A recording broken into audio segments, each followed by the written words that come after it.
Assalamualaikum warahmatullahi wabarakatuh. Alhamdulillah. Alhamdulillahi amarona bil adli wal ihsan. Allazi nahana am fi'lil munkarati wal isyan. Allahumma salli wa sallim ala abdika wa rasulika Muhammad, mahbuban jami'il khalqi, rahmatan lil alamin wa syafi'an lil mu'minin. Ittaqullah faqala ta'ala ya ayyuhallazina amanu ittaqullaha haqqa tuqatih wa la tamutunna illa wa antum muslimun. Sadaqallahu maulana al-azim. Masyiral muslimin, sidang jemaah Jumat yang dimuliakan oleh Allah Subhanahu wa ta'ala.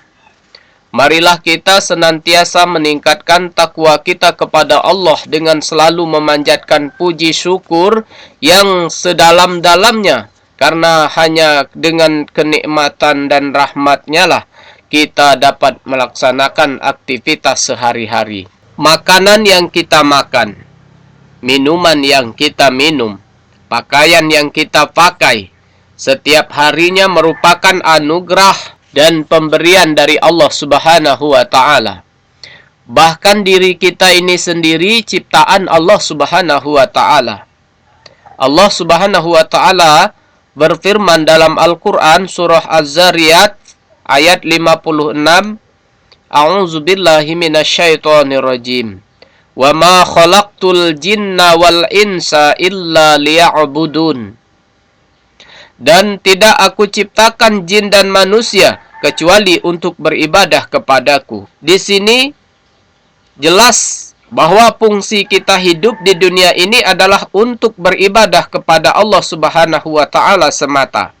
Mematuhi dan melaksanakan syariat-syariatnya yang telah dibawa oleh Rasulullah Shallallahu Alaihi Wasallam dan menjauhi semua larangan-larangannya dengan penuh ketaatan dan pasrah diri. Namun dalam kenyataannya, mereka diberi mata, tetapi digunakannya untuk memandang sesuatu yang dilarang oleh Allah Subhanahu wa ta'ala. Mereka diberi dua telinga, namun hanya digunakan untuk mendengarkan hal-hal yang tidak berguna, kata-kata kotor, kata-kata keji yang dapat menyakiti orang lain, mendengarkan bisikan-bisikan setan yang kemudian meracuni jiwanya. Ia enggan dan malas mendengarkan nasihat, juga tidak suka mendengarkan lantunan-lantunan ayat suci Al-Quran. Mereka diberi tangan hanya untuk mengerjakan kejahatan, melanggar hukum-hukum Allah. Mereka diberi otak, namun digunakan untuk memikirkan bagaimana caranya mendapatkan harta yang banyak, kedudukan yang tinggi, wanita-wanita yang cantik, pangkat dan jabatan tanpa memperhatikan hukum halal dan haramnya lagi. Semasa hidup di dunia, mereka melakukan kejahatan. Mungkin dengan harta dan kepintarannya, ia dapat lepas dari hukum. Namun di akhirat nanti, dapatkah manusia lepas dari hukum Allah Subhanahu wa ta'ala?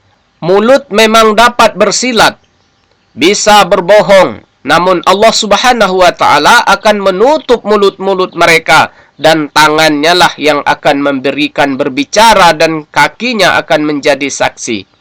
Allah Subhanahu wa ta'ala berfirman dalam Al-Quran surah Yasin ayat 65, Al-yawma nakhtimu ala afwahihim wa tukallimuna aydihim wa tashhadu arjuluhum bima kanu yaksibun.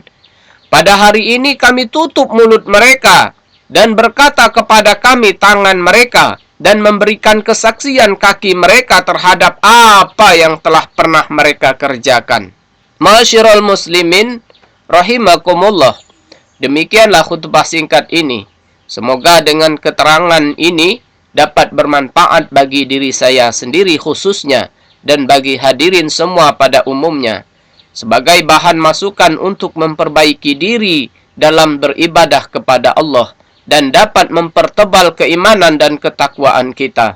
Barakallahu li wa lakum fil Qur'anil azim wa nafa'ni wa iyyakum bima fihi minal ayati wa zikril hakim.